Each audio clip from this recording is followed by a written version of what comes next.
தென்னிலங்கை அரசியலை நிலைகுலையச் செய்யும் பாதாள உலகம் சிக்கப்போகும் ரணிலின் நெருங்கிய சகா.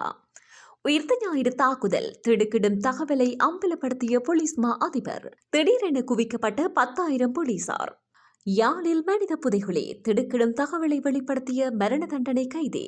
ஐரோப்பாவை வாட்டும் வரலாறு காணாத சம்பவம், பலர் உயிரிழப்பு.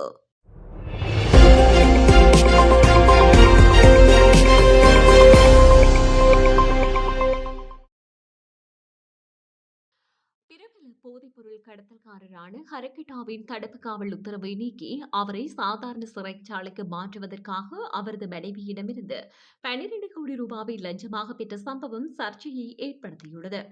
இதுகுறித்து விசாரணையில் முன்னாள் ஜனாதிபதி ரணில் விக்ரமசிங்கவின் பணிக்குழாம் பிரதானியும் தேசிய பாதுகாப்பு தொடர்பான ஜனாதிபதியின் சிரேஷ்ட ஆலோசகருமான பணியாற்றிய ஷாகட ரத்நாயக்கவும் சிக்கியுள்ளார்.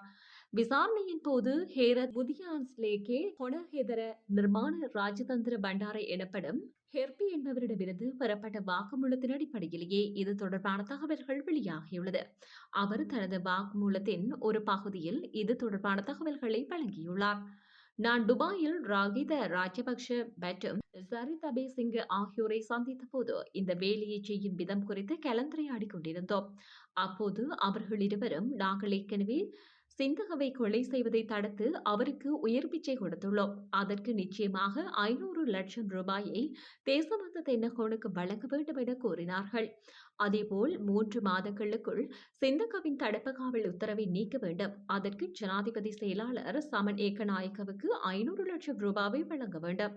அவர் நேரடியாக பணம் வாங்க மாட்டார். நாங்கள் அதை வேறு வழியில் செய்ய வேண்டும். ஷாகல ரத்நாயக்கு மூலமாவது நாங்கள் அந்த வேலையை செய்து முடிப்போம் என தெரிவித்ததாக ஹெர்பி கூறியுள்ளார். இந்த வாக்குமூலம் லஞ்ச ஊழல் ஒழிப்பு ஆணைக்குழுவினால் நீதிமன்றத்தில் சமர்ப்பிக்கப்பட்டுள்ளது. அத்துடன் இது தொடர்பில் மேலதிக விசாரணைகள் முன்னெடுக்கப்படும் என தகவல்கள் தெரிவிக்கின்றன. உயிர்த்த ஞாயிறு தாக்குதலை தடுக்க போதுமான அவகாசம் இருந்தும் அப்போதைய பிரதி போலீஸ் மா அதிபர் ரவி செனவிரத்தின அதற்கான நடவடிக்கை எடுக்கவில்லை என குற்றச்சாட்டொன்று முன்வைக்கப்பட்டுள்ளது. கேகாலை மாவட்டத்துக்கு பொறுப்பாக இருந்த ஓய்வு பெற்ற பிரதி போலீஸ் மா அதிபர் பாலித ஸ்ரீவர்த்தன குறித்த குற்றச்சாட்டை முன்வைத்துள்ளார். யூடியூப் இணையதள சேனல் ஒன்றுக்கு கலந்துரையாடல் ஒன்றில் கலந்து கொண்டு கருத்து வெளியிடும் போதே அவர் இந்த விடயத்தை தெரிவித்தார். சமூக ஊடகங்களில் பரவி வரும் குறித்த காணொலியில் தொடர்ந்தும் அவர் தெரிவித்துள்ளதாவது: குற்றப்புலனாய்வு திணைக்களத்துக்கு பொறுப்பாக இருந்த அப்போதைய பிரதி போலீஸ் மா அதிபரும் தற்போதைய பொதுமக்கள் பாதுகாப்பு அமைச்சின் செயலாளருமான செயலாளர் ரவி செனவிரத்தின உயிர்த்த ஞாயிறு குண்டுவெடிப்புகளுக்கு முன்னதாக வெளிநாடு சென்று மீண்டும் திரும்பி வந்து கடமைக்கு சமூகம் அளித்த திகதி குறித்து பொய்யான தகவல் ஒன்றை கூறிக்கொண்டிருப்பதாக பாலித ஸ்ரீவர்த்தன குற்றம் சாட்டியுள்ளார். ரவி செனவிரத்தின வெளிநாட்டிலிருந்து நாட்டுக்கு திரும்பி வந்த பின்னர் ஏப்ரல் மாதம் 16ஆம் திகதியே பணிக்கு திரும்பியதாக தெரிவித்துக் கொண்டிருப்பதாக பாலித ஸ்ரீவர்த்தன சுட்டிக்காட்டியுள்ளார். இருப்பினும் அவர் ஏப்ரல் 13ஆம் திகதியே பணிக்கு திரும்பினார் என்பதற்கான ஆதாரங்களை பாலித ஸ்ரீவர்த்தன குறித்த காணொலியில் தெளிவாக முன்வைத்துள்ளார். ஏப்ரல் மாதம் 21ஆம் திகதி உயிர்த்த ஞாயிறு தாக்குதல் நடைபெற்ற நிலையில் அவர் ஏப்ரல் மாதம் 13ஆம் திகதியிலிருந்தே பணியில் இருந்து வந்த காரணத்தினால் தாக்குதலை தடுக்க உரிய நடவடிக்கைகளை எடுக்க போதுமான கால அவகாசம் இருந்தது என்றும் பாலித ஸ்ரீவர்த்தன தர்க்க ரீதியாக சுட்டிக்காட்டியுள்ளார். எனினும் முன்னாள் பிரதி காவல்துறை மா அதிபர் பாலித ஸ்ரீவர்த்தனவின் கருத்து குறித்து தற்போதைய பொதுமக்கள் பாதுகாப்பு அமைச்சின் செயலாளர் ரவி செனவிரத்தின எதுவித கருத்தையும் வெளியிடவில்லை என்பதும் குறிப்பிடத்தக்கது. பொசன் பௌர்ணமியை முன்னிட்டு நாடு முழுவதும் 10,000க்கும் அதிகமான போலீஸ் அதிகாரிகள் பாதுகாப்பு மற்றும் கடமைகளில் ஈடுபடுத்தப்பட்டுள்ளனர். போலீஸ் ஊடக பேச்சாளரும் துணை போலீஸ் அத்தியட்சகருமான உதயகுமார வூட்லர் தெரிவித்துள்ளார். இதேவேளை இந்த ஆண்டின் இதுவரையிலான காலப்பகுதியில் மாத்திரம் நீரில் மூழ்கி 75 பேர் உயிரிழந்துள்ளதாக ஊடக பேச்சாளர் குறிப்பிட்டுள்ளார்.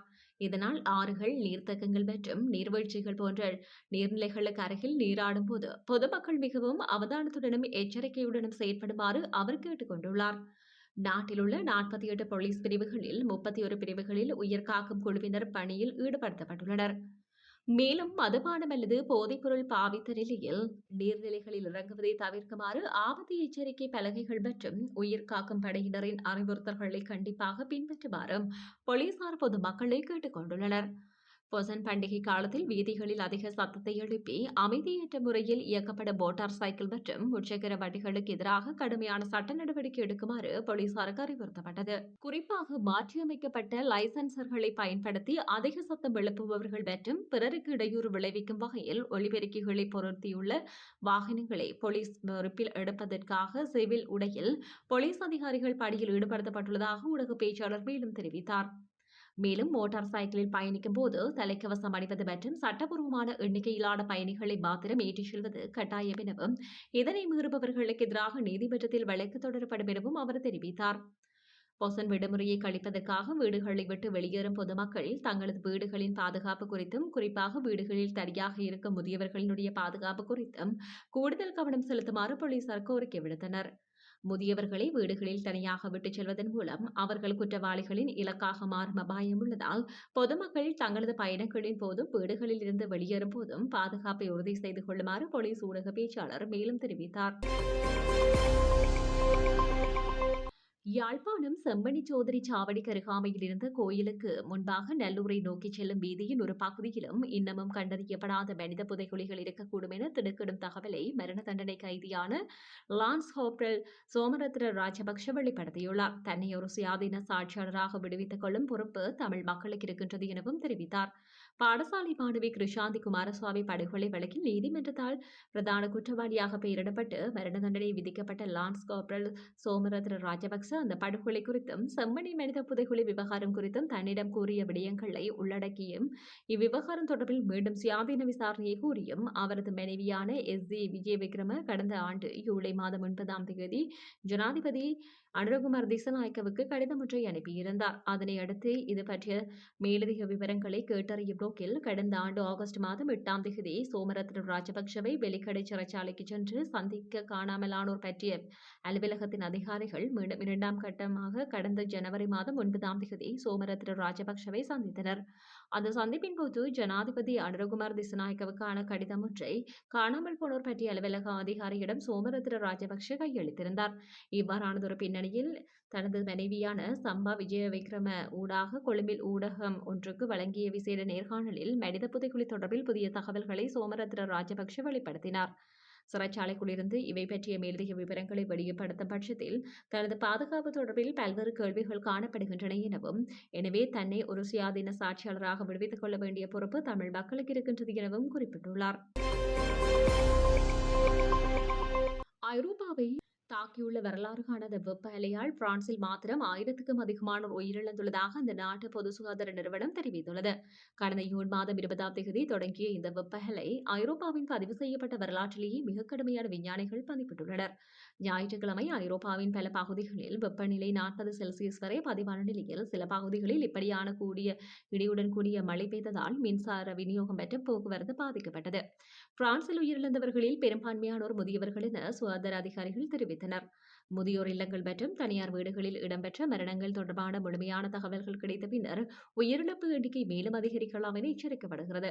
உலக சுகாதார அமைப்பின் தலைவர் ரெட்ரோஸ் அதோனம் ஹெப்ரேயஸ் தற்போது 150 மில்லியன் மக்கள் கடுமையான வெப்பத்தின் தாக்கத்தால் வாழ்கின்றனர் என தெரிவித்தார். மேலும் நூற்றுக்கணக்கானோர் உயிரிழந்ததுடன் பாடசாலைகள் மூடப்பட்டுள்ளன. மின் வலையமைப்புகள் அழுத்தத்தை சமாளிக்க முடியாமல் தடுமாறுகின்றது என அவர் குறிப்பிட்டார். மனித நடவடிக்கைகளால் ஏற்பட காலநிலை மாற்றம் இல்லையெனில் அந்த அளவிலான வெப்ப அலை நிகழ்த்தி இருக்க வாய்ப்பே இல்லை என்று விஞ்ஞானிகள் தெரிவித்தனர். கடந்த 20 ஆண்டுகளுடன் ஒப்பிடும்போது இந்த வாரம் பதிவான அதிக இரவு நேர வெப்பநிலை ஏற்படும் சாத்தியம் 100 மடங்கு அதிகரித்துள்ளது எனவும் ஆய்வுகள் சுட்டிக்காட்டுகின்றன. போக்குவரத்து மற்றும் மின் உற்பத்திக்கு பாதிப்பு ஏற்பட்டுள்ளது. ஜெர்மனி, ஆஸ்திரேலியா, செக் குடியரசு மற்றும் போலந்தில் புதிய வெப்பநிலை சாதனைகள் பதிவாகியுள்ளன. ஜெர்மனியில் சில முக்கிய தொடருந்து சேவைகள் குறைக்கப்பட்டுள்ளதுடன் லீப்சிக் நகரில் டிராம் சேவைகளும் இடைநிறுத்தப்பட்டுள்ளன. இதற்கிடையில் வெப்ப அலை இந்த வாரத்தில் மத்திய ஐரோப்பா மற்றும் பால்கன் நாடுகளை நோக்கி நகரும் நிலையில் மேற்கு ஐரோப்பாவின் பல பகுதிகளில் படிப்படியாக வெப்பம் குறையும் என வானிலை ஆய்வாளர்கள் தெரிவித்தனர்.